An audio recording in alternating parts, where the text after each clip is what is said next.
براستی روشی هرمه تایبەت پشتی ڕزگارکردنا ڕقا و وەکی بەری وێ نەبێ یعنی ئەv سەدی سەد هەر کەس بێنە دزانە و لە گۆری وێژی شیرۆڤەتکێ چما ji ber ڕقا çetên Daişê wekû paytexta xwe dabûn naskirin û xistina vê paytextê cê şanaziyekî mezin e bi destê yani pêşengtiya Kurda hat kirin bi destê hevpeymanetiya di nava Kurd û Netewêdî diçêbû lê her kes dizane ge esas ê pêşengtî ji vê hêzêrî kir û ê Daeş dar rawestandin û gişt asteke êdî navenda way serekî Reqa bû hat azadkirin.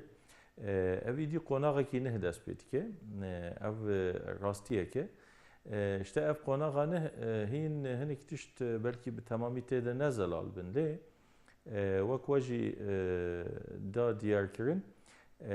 Yani hêzên serekî ê navnetewî tesîra xwe hene bi taybet wekû Amerîka û Rusya heta niha vêna dibêjin yanî divê êdî qonaxa çareseriya siyasî dest pê bike. Qonaxa çareseriya siyasî gotinekî pir bi erebî dibêjin fitfad e yan jî pir wilo girover e.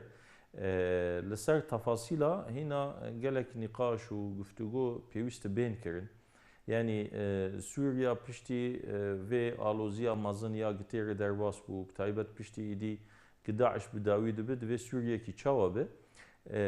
Bi rastî li ser erdê eger em feelî wekû gav avêtin bêjin tenê yek proje heye di aliyê siyasî de gav davêje ew jî proja gibe pêşkêşkirî. Yani herêmên xweser, Federaliya Demokratîk a Bakurê Sûrî meclisên gel diriya wê karî bi xwe birêve bibe. Yani em ji bo Sûrî sîstemekî federal dixwazin.